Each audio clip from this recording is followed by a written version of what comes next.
A crowded street vendor in the bustling heart of Ichhra Bazaar handed over a freshly polished glass of sugarcane juice, expecting a handful of rupees in return. Instead, he watched 19-year-old Zainab Malik drop her canvas shopping bag, turn toward a tall man in a dark cotton tunic, and walk away into the suffocating throng of afternoon shoppers. She did not scream. She did not look back. The vendor noted a silver wrist watch on the stranger, ticking away the last seconds before Zainab vanished into the sprawling labyrinth of old Lahore. By midnight, that discarded shopping bag was the only evidence her family possessed. Zainab was not a girl who wandered.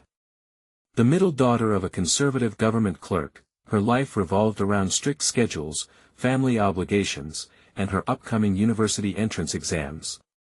When her father reported her missing at the local police station, officers initially dismissed his frantic pleas, suggesting the young woman had simply eloped.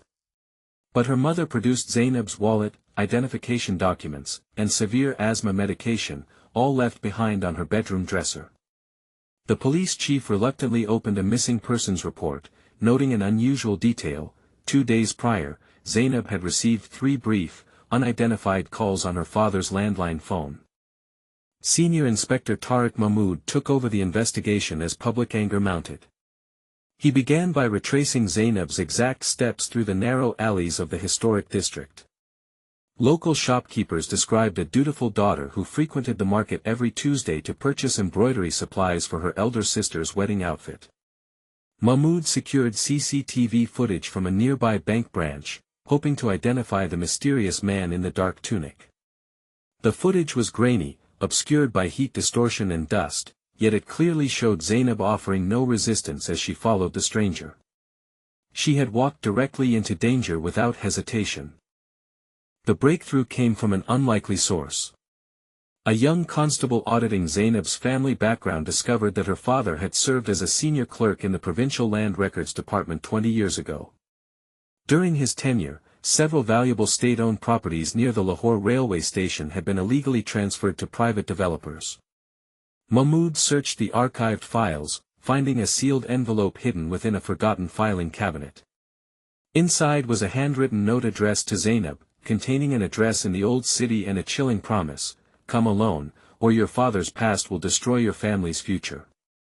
Suspecting a blackmail plot linked to old government corruption, Inspector Mahmood organized a tactical raid on an abandoned mansion near the Body Gate. Upon breaching the property, police discovered a makeshift darkroom filled with surveillance photographs of Zainab, her family, and several prominent municipal officials. However, Zainab was nowhere to be found. Instead, investigators recovered a modern mobile phone left on a wooden table. The phone rang immediately. When Mahmood answered, a distorted voice issued a single directive: check the basement of the Municipal Archives building. The team rushed to the Archives building, forcing their way into the damp subterranean storage units. There, sitting quietly on a wooden crate amidst rotting paper files, was Zainab Malik. She was entirely unharmed, calm, and holding a heavy leather binder filled with original land deeds. Then came the devastating revelation.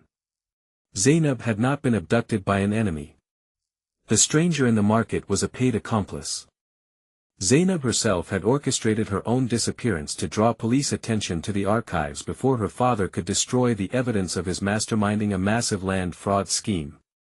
Confronted with the unassailable documentation retrieved by his daughter, Zainab's father collapsed in tears during interrogation, confessing to 2 decades of systematic bribery and land theft that had enriched violent local cartels. Zainab revealed that she had discovered her father's secret ledgers months earlier while preparing his tax documents. Knowing that reporting him directly to the local police would result in a cover-up by his corrupt associates, she staged her high-profile disappearance in broad daylight to force senior provincial authorities to intervene. Justice moved swiftly through the anti-corruption courts, dismantling a network of dirty officials and restoring dozens of stolen properties to public ownership. Zainab relocated to another city under official protection, hailed by many as a whistleblower, yet forever estranged from her broken family. The bustling corridors of Ichhra Bazaar returned to their relentless rhythm, shoppers oblivious to the silent war waged beneath their feet. Some crimes are born of greed, but this disappearance was forged in a cold, unyielding pursuit of truth.